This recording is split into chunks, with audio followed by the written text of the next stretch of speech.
బాబుగారు చేసిన అప్పుల గురించి మాట్లాడుకోవడానికంటే ముందు సింగపూర్లో బాబుగారు పడ్డ తిప్పల గురించి మాట్లాడుకుందాం.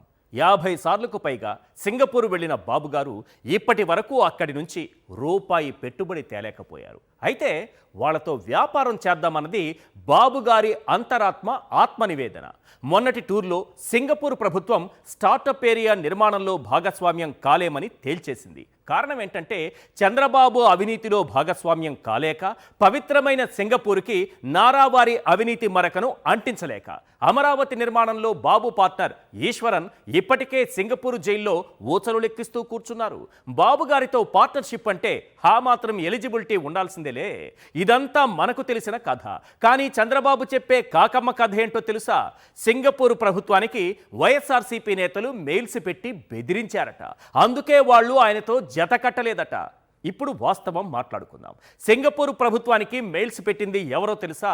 చంద్రబాబు గారి తనయుడు, మంగళగిరిలో 91,413 ఓట్లతో గెలిచిన లోకేష్ గారికి అత్యంత ఆప్తుడైన మురళీకృష్ణ చౌదరి 91,413 ఓట్లతో గెలవడం ఏంటి, ఇదేం లెక్క అని అడ్డుపడకండి. ఈవీఎం గెలుపు అలానే ఉంటుంది. మనం అసలు మ్యాటర్లోకి వెళదాం. అమెరికాలో స్థిరపడ్డ ఈ మురళీకృష్ణ చౌదరికి చిలకలూరిపేటలో 80 కోట్లు విలువ చేసే కాంప్లెక్స్ ఉంది. దాన్ని మరో టీడీపీ నాయకుడు కొట్టేసే యత్నం చేశాడు.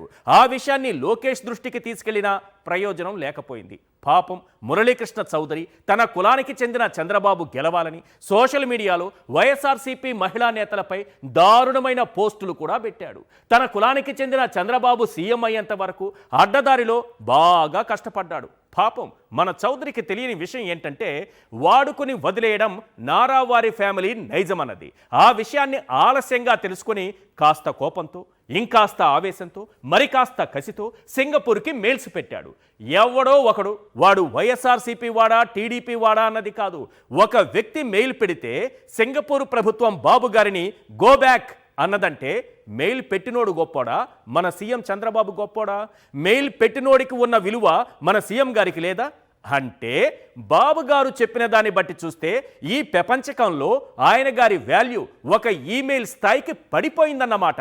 ఇక సింగపూర్ వదిలి సూడాన్ వెళదాం. ఎందుకంటే చంద్రబాబు మాటల్లో చెప్పేది సింగపూర్, చేతల్లో చూపేది సూడాన్ కాబట్టి. ప్రపంచంలో అత్యంత పేద దేశంగా నంబర్ 1 స్థానంలో ఉంది సూడాన్. త్వరలో బాబుగారి విజన్తో ఏపీ సూడాన్ కాబోతోంది. బాబుగారి అప్పుల స్పీడ్ చూస్తుంటే ఆయన గారు రాష్ట్రానికి తెచ్చిన బుల్లెట్ ట్రైన్ కంటే వేగంగా ఉంది. కేవలం 14 నెలల్లో 1,91,000 కోట్ల రూపాయల అప్పులతో రికార్డు సృష్టించారు. ఇది నారావారి ట్రాక్ రికార్డు మాత్రమే కాదు సార్, ఆల్ టైమ్ రికార్డుల బాబుగారు గతంలో ఏమన్నారో గుర్తుందా? సంపద సృష్టిస్తా అన్నారు. మరి ఇప్పుడేం చేశారు? అప్పుల్లో రికార్డు సృష్టించారు. మొత్తానికి ఏదో ఒకటి సృష్టించారా లేదా? దట్ ఈజ్ నాయుడు గారి తెలివితేటలు. చంద్రబాబు గారి మ్యాజిక్ ఇక్కడితో ఆగిపోలేదు సార్. ఎన్నికల ముందు ఏం చెప్పారు? జగన్మోహన్ రెడ్డి 14 లక్షల కోట్లు అప్పులు చేశారంటూ ప్రచారం చేశారా లేదా? ఆయన గారి సొంత మీడియా ఈ అబద్ధాలను పెద్ద పెద్ద అక్షరాలతో అచ్చేసిందా లేదా? ఎల్లో తాతగారైతే రుణకంఠుడు అంటూ జగన్మోహన్ రెడ్డి గారికి ఓ బిరుదు కూడా తగిలించారా లేదా? చేయాల్సిన పాపాలన్నీ చేశారు, చెప్పాల్సిన అబద్ధాలన్నీ చెప్పారు. 5 ఏళ్లలో జగన్ ప్రభుత్వం 3,35,000 కోట్లు అప్పు చేస్తే ఏపీ శ్రీలంక అయిపోతుందని ఫిలిం సిటీ గుట్టల్లో కూర్చొని రామోజీ గారు కుమిలి ఏడ్చేవారు. పాపం ఎల్లో తాతగారు ఏ లోకాన ఉన్నారో ఏమో గాని ఆయన గారు బ్రతికి ఉంటే బాబు గారు చేస్తున్న అప్పుల లెక్కల్ని ప్రజలకు తెలియకుండా తన పచ్చళ్ళ పేపర్ కింద కప్పెట్టేసేవారు. 14 నెలల్లో 1,91,000 కోట్లు అప్పులు చేసిన చంద్రబాబు గారు మరో 13,000 కోట్ల రూపాయల అప్పులు అడ్డదారిలో తెచ్చేందుకు మొన్ననే గ్రీన్ సిగ్నల్ ఇచ్చేశారు. ఇప్పుడు చెప్పండి, బాబు గారి అప్పులు 2 లక్షల కోట్లను దాటి జెట్ స్పీడ్తో దూసుకెళ్తోందా లేదా? ఏంటి సార్ మీరు ఇంకా గూడ్స్ బండిలా స్లోగా అక్కడే ఉన్నారు?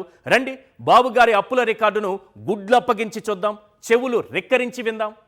బడ్జెట్ అప్పులు ఒక్కసారి స్క్రీన్ పైన చూద్దాం. బడ్జెట్ పరిధిలో చేసినటువంటి అప్పులు అంటే ఆర్బీఐ దగ్గర క్యూలో నిలబడి ప్రతి మంగళవారం తెచ్చుకున్నటువంటి అప్పుల లెక్కలివి. అంటే బడ్జెట్ అప్పులు కోట్లలో ఒకసారి చెప్తాను వినండి. కాగ్ చెప్పినటువంటి లెక్కల ప్రకారం ఈ ఏడాది మార్చి వరకు ఉన్నది 81,597 కోట్లు.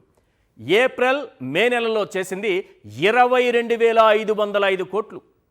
జూన్ నెలలో చేసిన అప్పు 14,000 కోట్లు. జూలై 1న చేసిన అప్పు 2,000 కోట్లు, జూలై 15న 3,600 కోట్లు, ఆగస్టు 5న మొన్నటికి మొన్న మంగళవారం రోజున 5,000 కోట్లు. మొత్తం కలిపి ఎంత చేశారు నాన్న అంటే 1,28,702 కోట్ల రూపాయల అప్పులు చేశారు. ఇప్పుడు బడ్జెటేతర అప్పులు ఒకసారి చూద్దాం. ఎస్, బడ్జెటేతర అప్పులు కోట్లలో, అంటే అడ్డదారిలో తెచ్చినటువంటి అప్పులు. పౌర సరఫరాల సంస్థ 2,000 కోట్లు, మార్క్ఫెడ్ 7,700 కోట్లు, ఏపీఐఐసి 1,000 కోట్లు, ఏపీఎండిసి 9,000 కోట్లు, ఏపీ పవర్ ఫినాన్స్ కార్పొరేషన్ 710 కోట్లు, ఏపీ విమానాశ్రయాల అభివృద్ధి కార్పొరేషన్ 1,000 కోట్లు, ఏపీ జలజీవన్ మిషన్ కార్పొరేషన్, మీరు తాగే నీళ్లను కూడా బాబుగారు తాకట్టు పెట్టేశారు, దాని పేరు చెప్పి 10,000 కోట్లు. మొత్తం ఎంత తీసుకొచ్చారు నాన్న ఈ అడ్డదారిలో అప్పు అంటే 31,410 కోట్లు. ఇది కాకుండా ఇంకోటి ఉందిగా, అమరావతి పేరుతో రాజధాని ముసుగులో చేసినటువంటి అప్పెంత నాన్న అంటే అవి కూడా చూడండి ఒకసారి. వరల్డ్ బ్యాంక్ ఏడీబీ 15,000 కోట్లు, హడ్కో నుంచి 11,000 కోట్లు, జర్మనీకి చెందిన కేఎఫ్డబ్ల్యూ 5,000 కోట్లు. ఇది మొత్తం కలిపి ఎంత అయింది నాన్న అంటే 31,000 కోట్లు.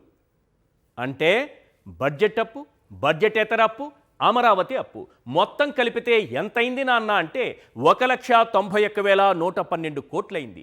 ఇది కూడా చాలక మొన్నటికి మొన్న ఏపీఐఐసి విద్యుత్ డిస్కంల ద్వారా 13,000 కోట్లు అప్పులు తెచ్చేందుకు కేబినెట్ మీటింగ్ పెట్టుకుని మరీ అనుమతిచ్చారు. అంటే రేపో ఎల్లుండో చేయబోయేటటువంటి అప్పును కలిపితే ఎంత అవుతుంది నాన్న అంటే 2,04,000 కోట్లు అవుతుంది.